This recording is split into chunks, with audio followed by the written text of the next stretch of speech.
ustedes les dijeron de dónde salen los plexos, o sea, como que una frase.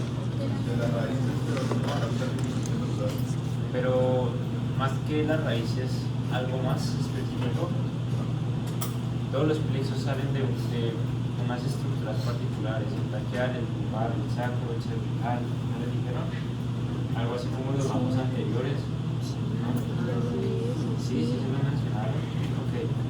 Esto explica un poco eso y por eso lo van a entender cuando lleguen a neuro, ¿listo? La cuestión es que antes primero veíamos neuro y después veíamos locomotora, entonces cuando llegaban a callar como que no era necesario, pero simplemente que sepan que esa es nuestra médula, ¿listo? O sea, una médula partida de manera transversal, entonces como que ustedes saben que es larga y la estamos viendo así. Hay dos astas, dorsal, ustedes ya saben que es dorsal posterior y ventral anterior. Bien. Ustedes saben que nuestros nervios tienen capacidad motora y sensitiva. Hay muchas otras, pero por ahora quedémonos con eso. Motor, ¿qué significa? Generar un movimiento de alguna estructura, usualmente músculo. Sensitiva, ¿qué es? Recibir estímulos dolorosos, de sensación, percepción. ¿Listo? Entonces, el asta dorsal se encarga de la parte sensitiva, ¿ok? Y el asta ventral de la parte motora. Está representado con estos colores. ¿Bien hasta ahí? Fácil. Entonces, salen las fibras sensitivas, salen las fibras motoras y en un punto se cruzan, ¿ok? Vamos bien. Cuando se cruzan, es como decirlo, vienen cuerditas separadas y cuando se cruzan es como si fueran trencita, ¿listo? Y entonces en este punto se van a mezclar las fibras sensitivas y las fibras motoras. Y acá se nos va a volver a partir. Y estos son los ramos. El famoso ramo anterior y el ramo posterior. ¿Bien hasta ahí? Ok. Entonces, esos ramos, como ya salieron de estas secciones donde se han mezclado ya los nervios sensitivos y motores, por supuesto, tienen componente sensitivo y motor, tanto los ventrales como los dorsales o los anteriores o posteriores. Entonces, ¿de dónde salen los plexos? Salen de los ramos anteriores. ¿Y qué son los ramos? Esa división después de que ya se forma como tal el nervio espinal. ¿Entendieron eso? ¿Más o menos? ¿No?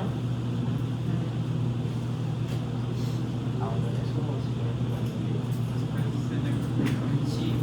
Después, por ahora quédense en la cabeza que los plexos, todos los plexos salen de los ramos anteriores y los ramos tienen componente sensitivo y motor, y por eso es que los nervios que vamos a ver hoy, algunos tienen ambos componentes, sensitivo y motor, y es por esta explicación que en la médula al salir se cruzan, se mezclan las fibras.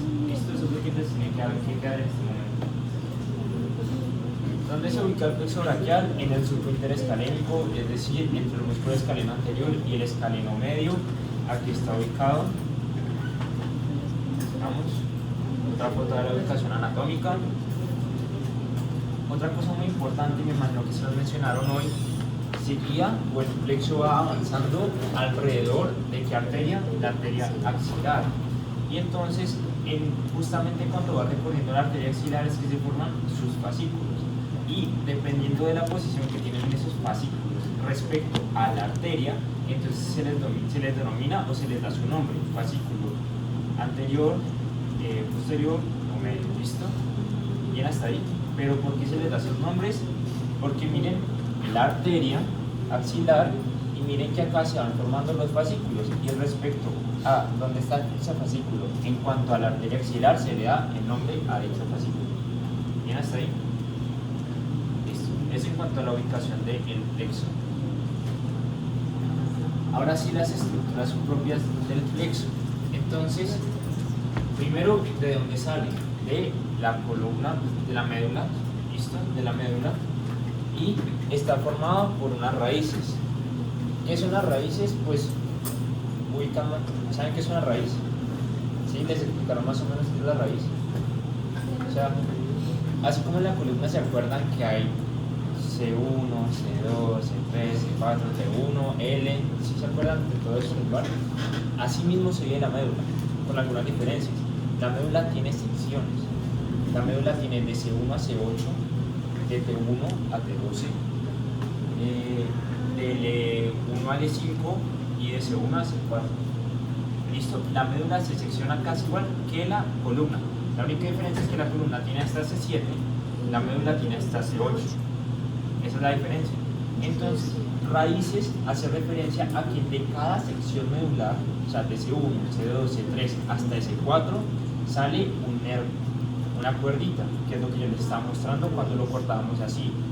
Ese punto en donde se mencionan las fibras sensitivas y motoras, esa es la raíz, ¿ok?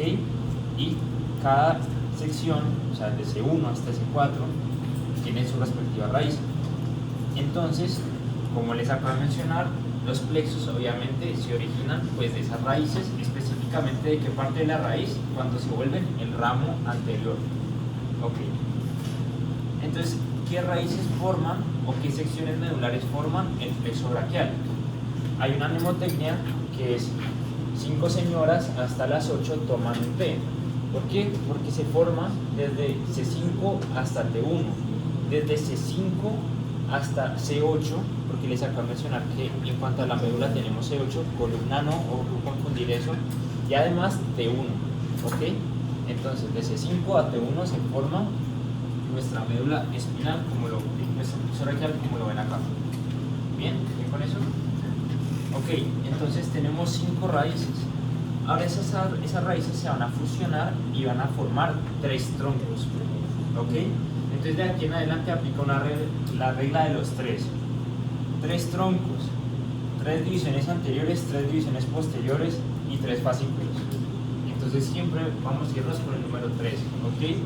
Entonces tenemos un tronco superior, un tronco medio y un tronco inferior, literalmente en orden de arriba hacia abajo. El tronco superior, ¿de dónde sale? De C5 y C6. El tronco medio, ¿de dónde sale? De C7 únicamente, y el inferior del C8 y T1. ¿Ok?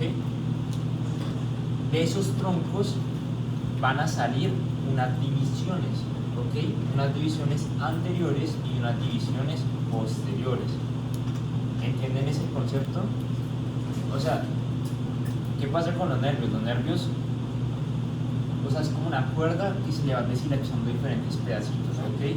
Y esas cuerdas después, esos pedacitos pueden que después se van a pegar, después se vayan a volver a separar, entonces, pero siguen siendo del mismo origen.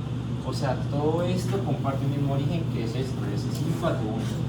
Entonces, del tronco, de los 3 troncos, de cada uno de los troncos va a salir una división anterior y una división posterior. Eso en total, ¿qué implicaría si tenemos 3 troncos? Pues que vamos a tener lo que les decía, 3 divisiones anteriores y 3 divisiones posteriores. ¿Ok? ¿Vamos bien? Esas divisiones, esos pedacitos, es que yo les estaba diciendo, se van a ir a volver a remezclar y juntar para formar los fascículos. Entonces, lo que vienen siendo las divisiones, las 3 divisiones posteriores, miren acá, ¿este qué tronco es? Y miren que tiene una división que anterior y una división posterior. ¿Y este cuál es? Una división anterior, una división posterior. Mejor, este es el tronco ¿qué? Una división anterior, una división posterior. Entonces ahora estas divisiones se nos van a juntar para formar los fascículos. Las 3 divisiones posteriores nos van a formar el fascículo posterior. ¿Posterior a qué? ¿Alguien se acuerda? A la arteria axilar. Posterior a la arteria axilar. Ya en este punto está recorriendo junto con la arteria axilar. Los ramos anteriores del tronco superior y medio van a formar el ¿qué? El fascículo lateral. ¿Lateral a qué? A la arteria axilar. Y la división anterior del tronco inferior va a irse solita y va a formar el fascículo medial. ¿Listo? ¿Medial a qué? A la arteria axilar. Perfecto. Y ya esos fascículos nos van a desprender nuestros nervios terminales. Entonces ahora, ¿qué es un nervio terminal y qué es un nervio colateral? ¿Alguien sabe? ¿No? Ok, entonces, terminal, como su nombre lo dice, es donde el recorrido del nervio termina. Pero yo les decía, durante todo este trayecto, imagínense una cuerda que fue soltando pedazos y esos pedazos se vuelven a unir, se vuelven a separar, pero todo tiene origen esa cuerda que vienen siendo las raíces. Los nervios terminales es cuando todo ese recorrido, después de haber botado todos los pedacitos, termina. Ahí, de ahí en adelante, ya no hay más. ¿Ok? Entonces, de este plexo braquial tenemos 5 nervios terminales, que son músculo cutáneo, medio, axilar, radial y ulnar. ¿Ok? 5 nervios terminales. ¿Qué son los nervios colaterales? Son son esos pedacitos que la cuerdita va dejando, pero que no se vuelven a insertar al resto de la mezcla, sino que se quedan en el camino colateral, o sea, que queda hacia los lados, se quedan en el camino para ir inervando lo que va pasando por ahí. ¿Me hago entender con eso? Ahí tiene el marcador del tablero. Ahí tiene el marcador del tablero.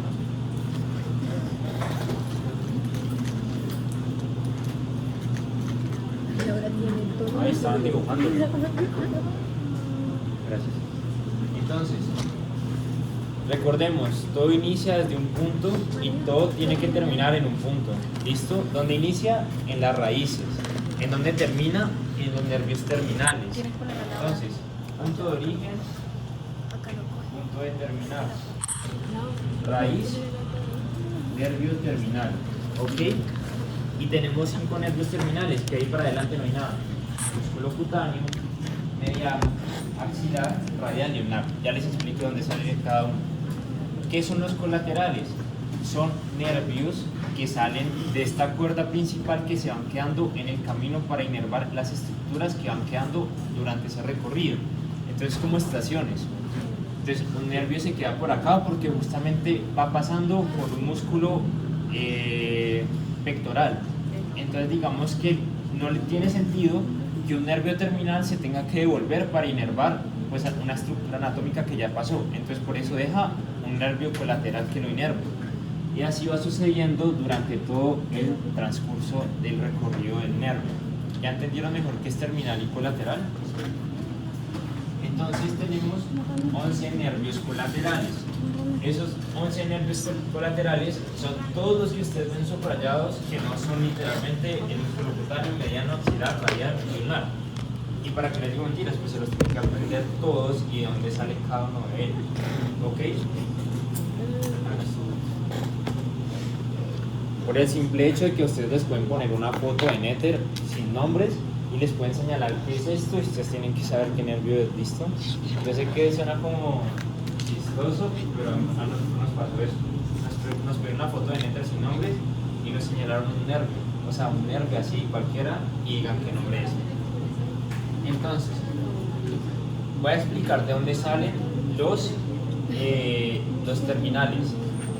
Del fascículo lateral va a salir el músculo cutáneo y el mediano, pero el mediano también va a tener un componente del fascículo medial. Miren que aquí le manda una fibra para que salga el mediano. Del fascículo posterior van a salir 2 nervios terminales, el axilar y el radial. Y miren que este tiene una particularidad, es que siempre fue solitario, literal, y termina también solito como el nervio terminal ulnar.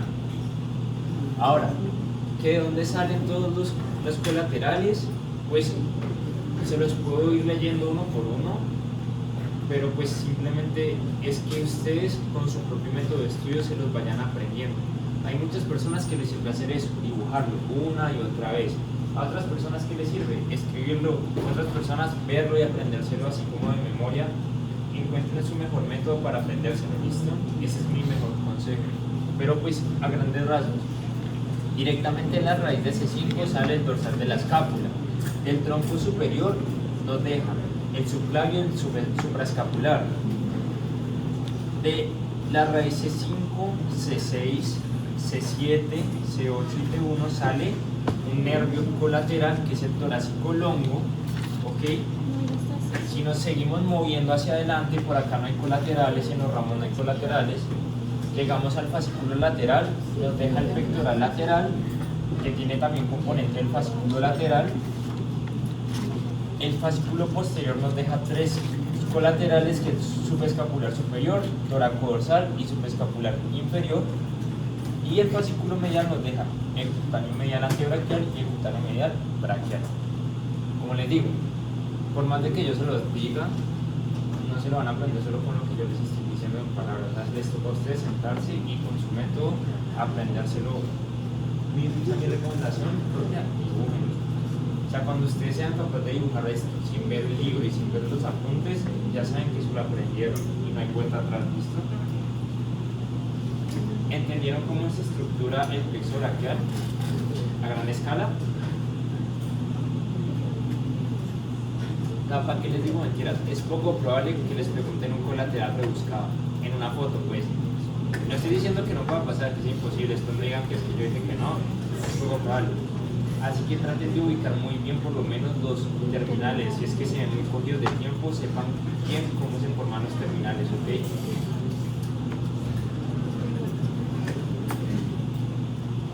Ahora vamos a ver, por supuesto, cada uno de estos nervios que va a hacer. Entonces, yo que les dije ahora, estos nervios que vienen de una raíz nerviosa, ustedes vieron que tienen tanto componente motor como componente sensitivo, van a hacer precisamente eso, van a inervar músculos para generar locomoción, es decir, componente motor, pero también van a inervar la piel en ciertos, algunos no todos, para poder recibir el estímulo sensitivo, el dolor, el tacto simple, el tacto complejo, el líbido, Entonces vamos a empezar con qué componente motor inervan los ramos colaterales. Entonces el dorsal de la escápula, de que se encarga, estas diapositivas las van a tener, ¿cierto? Estas diapositivas van a ser suyas, entonces aquí está el glosadito para que se lo aprendan como más espaciadito. De la escápula, inerva el músculo elevador de la escápula e inerva los músculos romboideos mayor y menor. Un detalle importante, hay algunos músculos que reciben doble inervación, ¿ok? Y hay algunos nervios que tienen el mismo nombre del músculo que inerva. Entonces, como que eso facilita mucho las cosas. Por ejemplo, el subclavio inerva el subclavio, el músculo subclavio. El torácico longo inerva el músculo serrato anterior. El supraescapular inerva al supraespinoso e infraespinoso. Y tengan en cuenta que muchas veces el mismo nombre del nervio dice o se acerca a la estructura craneonerval. Supraescapular, en la escápula, ¿qué músculos hay? El mamífero rotador. Bueno, que ya vieron los músculos que hay en la escápula, entonces supraescapular, supraespinoso, infraespinoso, que ya saben que está en la cara posterior de la escápula. Pectoral medial, inerva el músculo pectoral mayor y el pectoral menor. Fácil. El pectoral lateral inerva el músculo pectoral mayor, un ejemplo de doble inervación, por ejemplo, para que vean, y inerva el músculo pectoral menor también, pero esa inervación es inconstante. ¿Qué es eso inconstante? Eso inconstante lo van a ver en anatomía, todos los semestres que dan anatomía, porque hay muchas cosas inconstantes. Hay nervios inconstantes, hay arterias inconstantes, son variaciones anatómicas que algunos seres humanos tienen y otros no. Y es totalmente fisiológico, que unos lo tengan y otros no. Entonces, eso pasa sobre todo con nervios y arterias. Seguimos con el subescapular superior, inerva el músculo subescapular, creo que el nombre aquí se los está diciendo. Otro ejemplo, el toracodorsal inerva el latísimo del dorso, también llamado dorsal ancho, e inerva el redondo mayor. Y el subescapular inferior inerva también, doble inervación, al subescapular. Ahora, ¿qué les dije? No solamente el componente de locomoción, el componente locomotor, sino que también hay componente sensitivo por parte de estos nervios. Entonces, algunos colaterales, bueno, otro paréntesis, hay unos nervios que... Nosotros tenemos el subescapular inferior como subescapular y redondo mayor. Si te vuelves una... inferiores tienen un subescapular y un mayor. Escapular y redondo mayor. Pues yo diría, no le peleen a Diana porque pues ella es la que les va a hacer poner las tensiones. Sí. O sea, si ya no le digo eso, Ustedes tenían el subescapular inferior con el brazo mayor. Pero pues igual, eso, si les dice a Diana eso, háganle caso a ella.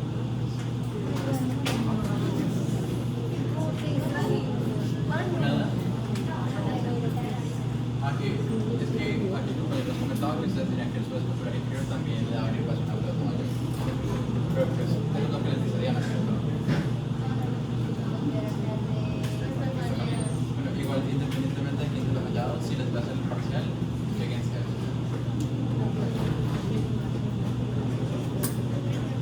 listo. Entonces, sigamos. Hay algo importante y es que hay algunos nervios que son exclusivamente sensitivos. ¿Cuál es la característica de estos nervios? Que usualmente van a tener en el nombre la palabra cutáneo. ¿Ok? Vamos a ver varios nervios, no solamente en este plexo braquial, sino en el lumbo sacro, que tiene el nombre cutáneo. Cuando es cutáneo, usualmente es que es de componente, bueno, pero cutáneo como antes, no al final, porque está el músculo cutáneo que sí tiene componente autor, pues cutáneo. Entonces, cutáneo es que inerva sensitivo casi de manera exclusiva. Entonces, el cutáneo medial braquial da inervación sensitiva a la piel de la cara medial del brazo y tirando hacia el anterior, ¿ok? Esta región de acá. Braquial viene de, pues, brazo como tal, músculo braquial, ya lo saben, entonces, medial, la cara media del brazo. Este es el nombre que les está dando en gran parte. Cutáneo medial antebraquial. Antebraquial, ¿de dónde viene? De antebrazo. Cutáneo de sensitivo, proviene inervación a la piel de la cara medial del antebrazo. Cutáneo medial antebraquial. Entonces miren que no tienen que desgastarse mucho con esto, ¿ok? Cutáneo medial antebraquial, la inervación sensitiva a la cara media del antebrazo. Y ahora, digamos, ya terminamos con los colaterales, que eran todas esas fibras que se iban quedando en el camino. Ahora vamos a ir a donde terminan los nervios, que son los terminales. También algunos tienen componente tanto sensitivo como motor. Iniciamos con el motor. El axilar, en su componente motor, provee inervación al deltoides en sus tres cabezas y al redondo menor.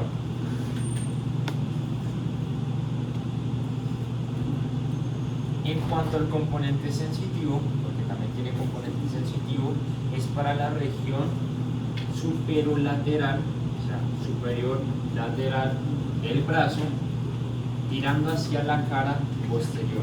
¿Ok? ¿Se acuerdan quién daba la inervación de la cara anterior? Ya vimos que daba la inervación anteromedial. Era un cutáneo. Braquial medial. Cutáneo, y el nombre se lo daba, ¿se acuerdan? Braquial. Cutáneo medial, no braquial. ¿Se acuerdan? Muchos de esos les dan el mismo nombre. En este caso, no. Siguiente, músculo cutáneo. ¿Tiene componente motor? Por supuesto que sí. E inerva todos los músculos o la mayoría de los músculos de la cara anterior del brazo, los que permiten la flexión. En este caso, braquial, coracobraquial y bíceps braquial. Los tres. El músculo cutáneo.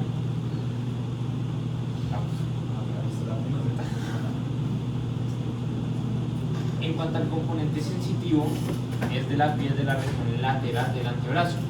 Y ya habíamos visto el nervio que daba la inervación medial del antebrazo. ¿Se acuerdan cuál era?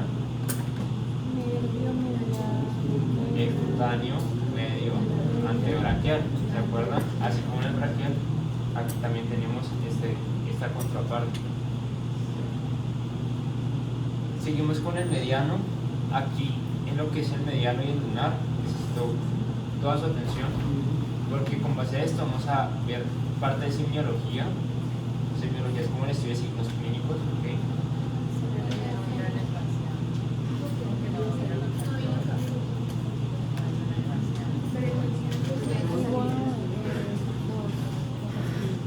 Igual miremos las que cuando luego con los ejemplos entienden más. Sí, y pues igual créanme que eso es como Si algo se les va a quedar dentro en un futuro a largo plazo es esa parte de semiología. Entonces, como que créanme que a verla desde ahora es útil. Entonces, por favor, atención con esto. El mediano inerva los músculos de la región anterior del antebrazo, excepto, pongan cuidado con este excepto, el flexor ulnar del carpo, ¿ok? Y la porción del flexor profundo de los dedos encargadas del dedo 4 y 5, ¿ok? Entonces, excepto, repito, inerva todos los músculos flexores del antebrazo, es decir, de la cara anterior, excepto el flexor ulnar del carpo y la porción del cuarto y quinto dedo del flexor profundo de los dedos. Bien, eso que sí. Y en la mano, propiamente hablando, también da algunas inervaciones como el abductor corto del pulgar, el flexor corto del pulgar, el oponente y los lumbricales del 2 al 3. ¿Okay? Entonces, por ahora sabemos que mediano anterior del antebrazo, ¿listo? Alguien que me diga, haciendo memoria, el músculo cutáneo, ¿qué grupo de músculos inerva?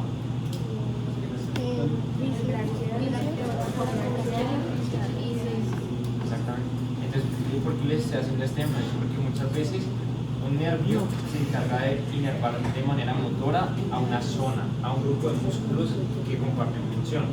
Ejemplo es el músculo cutáneo, el mediano, ahorita vamos a ver que el radial también, ¿ok? Entonces, es para que también tengan eso en cuenta, que se pueden agrupar muchos de estos grupos musculares y su inervación. Ahora, el mediano en su parte sensitiva inerva la porción anterior del miembro superior, específicamente para la región. ¿Saben qué es tenar y hipotenar? ¿Qué es? Tenar hacia el pulgar, hipotenar contrario al pulgar. La región tenar y la región más lateral de la cuenca palmar. Los dedos, otra vez, miren que se repite algo: 1, 2 y 3. El mediano, igual que lo que pasaba por el flexor profundo de los dedos. Interesante, ¿no? Miren, hasta acá. Y en la cara superficial de los dedos no lo hemos mencionado. ¿el qué? El flexor superficial de los dedos. El flexor superficial es meramente del mediano. Sí, no hay problema con eso. En la cara posterior, para la piel de las falanges distales, en los dedos 2, 3 y la mitad del dedo número 4, que viene siendo esto acá. Estos pedacitos de aquí arriba, listo. Y aquí viene, yo siempre veo el mediano y el ulnar como, o sea, no lo vean así, pero es como enemigos, como que chocan por algún motivo, sobre todo porque cuando ven la semiología pues se cruzan y es cameloso. Entonces, el ulnar provee inervación motora para el flexor ulnar del carpo, que era el que nos faltaba, ¿se acuerdan de que nos faltaba del mediano? Y para el flexor profundo de los dedos también, de los que nos había dejado libre el mediano, ¿ok? Que son el cuarto y el quinto dedo. Perfecto, está ahí, ningún problema. Y es el nervio que más inerva músculos propiamente en la mano. ¿Qué es esta lista de acá? Que pues no se los voy a leer porque pues aquí está. Pero bien, hasta ahí. Quiero que para la semiología y para como cosas que pueden ser camelludas, que el ulnar inerva lo que el mediano nos había dejado pues como sin inervación en la cara anterior, ¿okay? Y obviamente tiene su componente sensitivo y vuelve y juega. Bien, ¿a quién inerva? A lo que el mediano en gran parte nos había dejado sin inervar, que es en la cara anterior la piel de la región hipotenar y los dedos 4 y la mitad del dedo 4 y el dedo 5. Y en la región posterior, pues toda la parte hipotenar del dorso de la mano. ¿Ok? ¿Bien hasta ahí?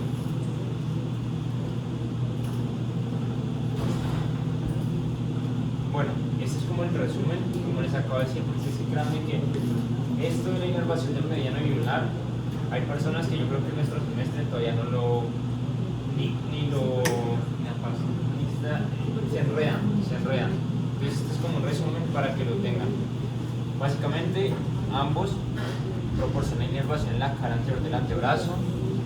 En el antebrazo el nervio mediano inerva el 80% de los músculos y el ulnar solamente el 20% que queda, que es ese 20%, el flexor ulnar del carpo y el flexor profundo de los dedos en la porción 4 y 5.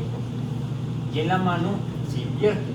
El ulnar es el que predomina, inervando el 80% de los músculos propios intrínsecos de la mano, mientras que el mediano se queda con el otro 20%. Entonces, como para que se acuerden. Entonces ya vimos músculo cutáneo, ya vimos axilar, ya vimos radial, ya vimos ulnar, ya vimos mediano, falta el radial, porque acuérdense que son 5 nervios terminales. Entonces vuelve y juega, y este músculo es fácil de aprenderse porque literalmente inerva toda la cara posterior del miembro superior, tanto el brazo como el antebrazo. Es decir, coge a todos los extensores del antebrazo y coge a todos los extensores del brazo, es decir, a todo el tríceps. Entonces, pues ya.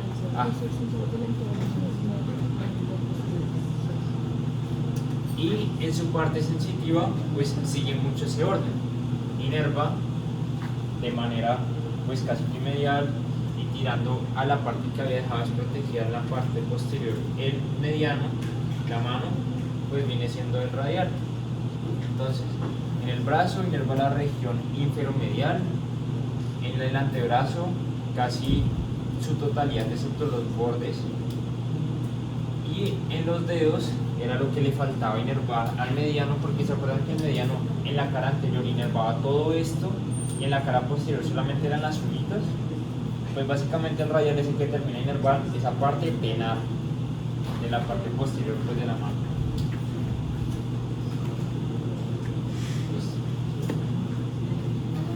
¿Alguna pregunta de lo que vimos ahora? Entonces, alguien, rápido, ¿cuántas raíces tiene el plexo braquial? ¿Cuántas raíces se originan? Muy bien. ¿Cuáles? Alguien dígalas. C5, C6, C7, C8. Excelente. Entonces, ¿qué es lo primero que se forma? ¿Cómo se llaman las estructuras que se forman recién salen las raíces? ¿Cuántos troncos hay? ¿Cuáles son? Esos troncos que salen antes de que se formen las estructuras, ramos o divisiones. ¿Y cuántas divisiones tenemos? 3 posteriores y 3 anteriores. Y esas divisiones que forman, ahora sí, que se nombran respecto a su ubicación con, y por tanto tenemos cuáles fascículos. Muy bien. Y esos fascículos terminan derivando a qué? A nervios terminales. A los nervios terminales. ¿Que ¿Cuántos nervios terminales tenemos? Sí, 5. ¿Cuáles son? Mediano, músculo cutáneo, radial, axilar, radial. Bien. Músculo cutáneo, radial, ulnar, mediano y axilar. Mi sugerencia más franca, apréndanse esos terminales en orden de arriba hacia abajo como están en la foto, ¿listo? Para que no los corchen si les preguntan por uno de esos y ya se los sepan en su cabeza en el nombre en el que lo recitan, ¿listo? Y recuerden que hay inervación motora, sensitiva, y pues aquí sí locomotor es maluco porque pues ahí sí es, bueno, no maluco, pues, pero puede ser trabajoso el tema de la memoria. Ahí sí es músculo, aprenderse el nervio, ¿ok? Una técnica que yo les puedo sugerir, hagan una tabla. Yo hacía tablas que era el músculo con la función y con el nervio que lo inervaba, y pues así pueden agrupar toda la información de una vez. Eso sería todo con respecto a eso. Listo, ahora siguiendo con este tema, seguiríamos por algunas regiones anatómicas que son importantes dentro del miembro superior, que son 3. Iniciando por la fosa axilar. Esta fosa con los ojos de la fe va a ser una pirámide cuadrada, que está aquí pues en esta foto, pero como tal, ¿qué estructuras van a delimitar esta pirámide? Como tal, bueno, primero, ¿qué contiene esta fosa? O sea, ¿por qué es importante saber que existe? Primero porque en su contenido tenemos varios músculos y varios vasos sanguíneos y varios nervios, entre ellos el músculo braquial y coracobraquial.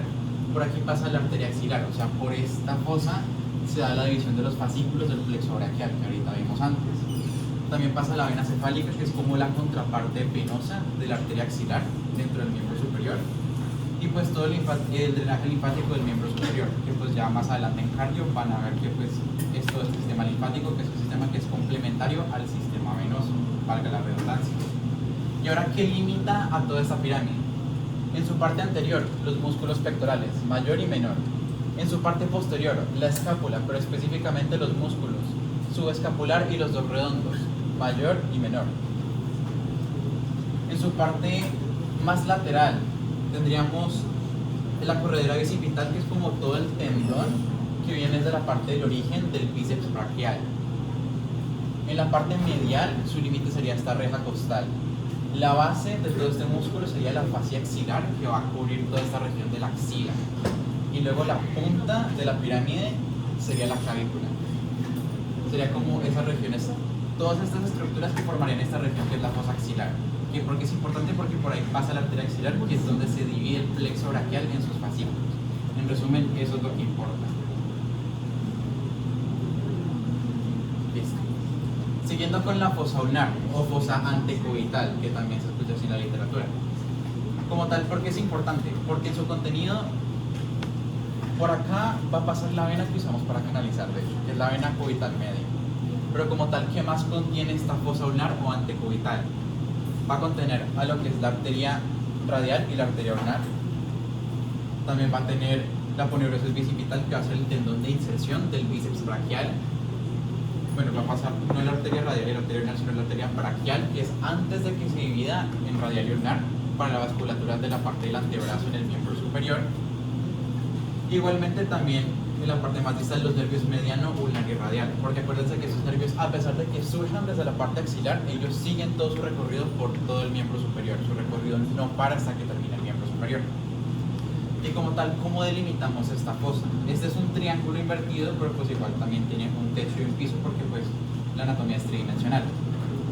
En su parte más medial tendríamos al músculo pronador redondo, o sea, de esta parte de acá, el pronador redondo sería su límite medial. En su parte lateral, el músculo brachiorradial. La base de este triángulo sería como la línea entre los epicóndilos del húmero. El techo de esta fosa, este triángulo, sería más bien como la piel. Y luego ya el fondo de esta fosa serían los músculos braquial y el supinador corto, que acá pues se ven en el fondo. Y como tal, que nos interesa de esta fosa, la vena antecubital media, la vena para canalizar. Y sus límites, pues los más importantes, los tres de este triángulo: el pronador redondo, el brachiorradial y la línea imaginaria entre los epicóndilos del húmero. ¿Sí se entiende, cierto?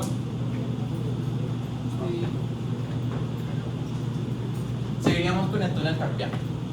Esta región anatómica, ¿por qué es importante entender? Porque luego ustedes más adelante en semiología o pues a lo largo de toda la carrera van a escuchar de una cosa que se llama el túnel carpiano, que es una enfermedad o pues un síndrome al que estamos condenados todas las personas que hacemos trabajo manual, llámense artistas, escultores, personas que trabajan en teclados, o sea, personas que hagan trabajos de oficina, médicos, cirujanos, todas las personas que hagan cualquier clase de trabajo con su mano eventualmente pueden llegar a sufrir del túnel carpiano. Y este síndrome, ¿en qué consiste? Y con eso de pronto me entiendo más la anatomía. En que el nervio mediano, que justamente pasa por acá, por esta parte del miembro superior, se comprime por culpa de los tendones que lo rodean. Entonces se comprime y se pierde la funcionalidad de este nervio. Entonces ya luego más adelante van a ver cómo es la lesión del nervio mediano. Y es cómo se manifestaría de una manera más avanzada este túnel carpiano. Teniendo en cuenta este contexto de por qué es importante, ahora sí entendamos qué es anatómicamente. Tenemos acá un corte del miembro superior por esta parte de la muñeca. Estamos viéndolo como si me hubiera sacado una tajada de acá.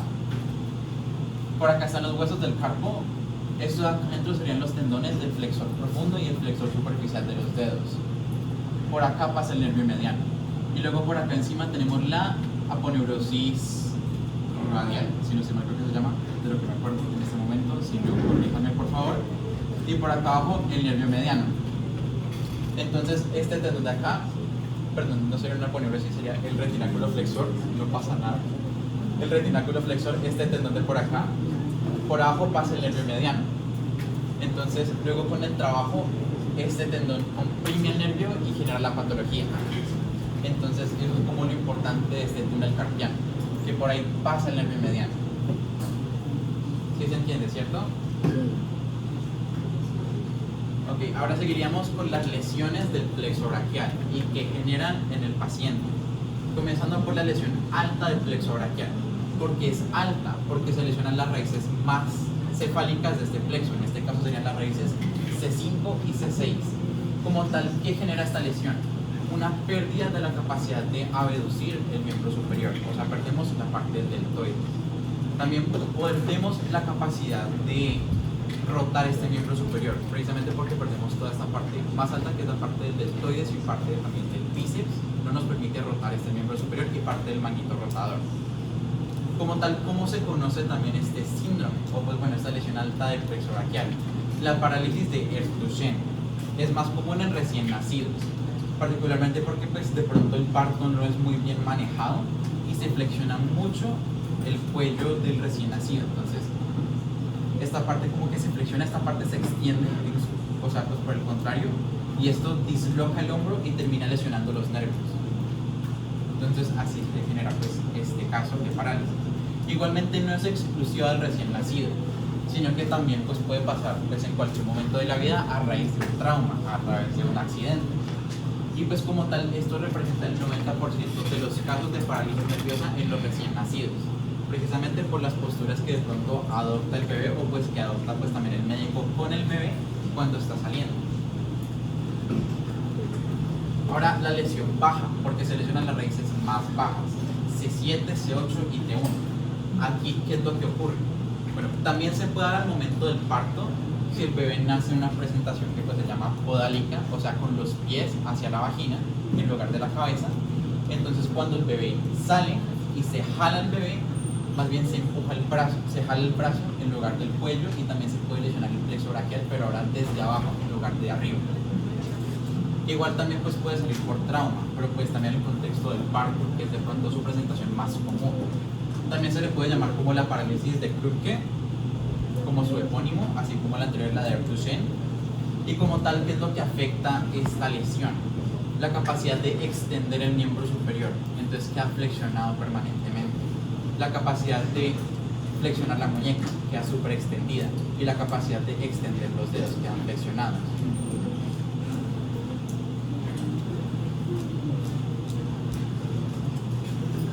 Siguiendo, tenemos el síndrome del desfiladero torácico, que este se da por anomalías congénitas, o sea, pues particularidades que tienen algunas personas al nacer que pueden o no ser una enfermedad, que puede representar un daño para esta persona. En este caso, una costilla anómala, o sea que no se comience como con las costillas normales, la 1, la 2, la 3, sino que por encima de la costilla 1 exista otra costilla que no debería estar ahí. Esta costilla, por su proximidad a la clavícula, aprieta el plexo braquial y hace que se pierda su funcionalidad. Es reversible igualmente, se puede quitar esta costilla anómala, pero pues como tal genera esto de la pérdida de la función de todos los miembros del miembro superior porque se comprimen. Ahora, viendo esas lesiones generales del plexo, pasemos a las específicas de cada uno de sus nervios, tanto colaterales como terminales. Comenzando por el torácico longo. ¿Nos acordamos de qué es lo que inerva el torácico longo? ¿El serrato anterior? Ok, ¿y el serrato anterior qué hace? Ok, entonces el serrato anterior mantiene estable la escápula, la mantiene fija a la reja costal. Entonces si perdemos este músculo, la escápula se va hacia atrás, ¿cierto? Entonces protruye, lo que se suele llamar como la escápula alada. Acá se ve pues en imagen, la escápula se va hacia atrás porque no hay función del serrato anterior.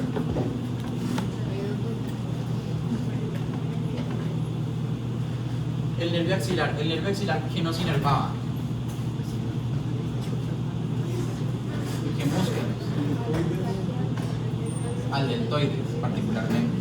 También al redondo menor, dentro del manguito rotador. ¿El deltoides qué función cumple? Flexión, extensión y abducción. O sea que si tenemos una lesión del nervio axilar, ¿qué funciones perdemos dentro del miembro superior? Flexión, abducción y extensión. ¿Y cómo se manifiesta esto en el paciente?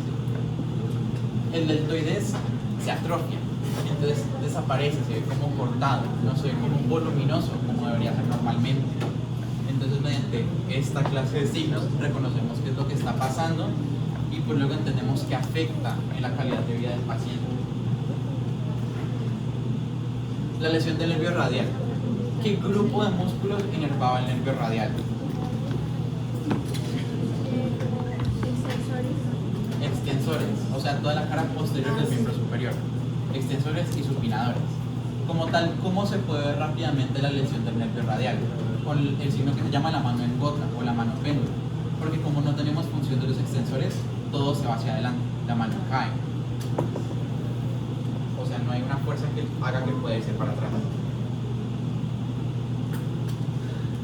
Siguiendo con la lesión del nervio mediano.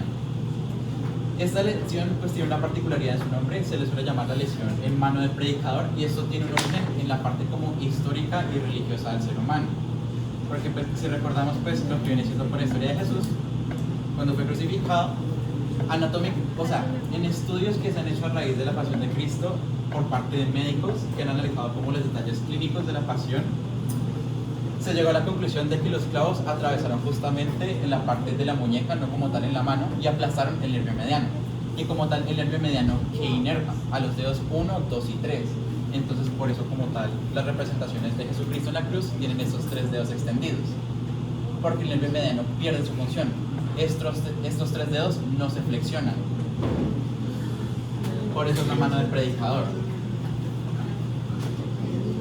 Entonces de pronto con la parte histórica de pronto se entiende más por qué las lesiones se así. El 4 y el 5 siguen funcionando porque estos son del ulnar. El 1, el 2 y el 3 son del mediano.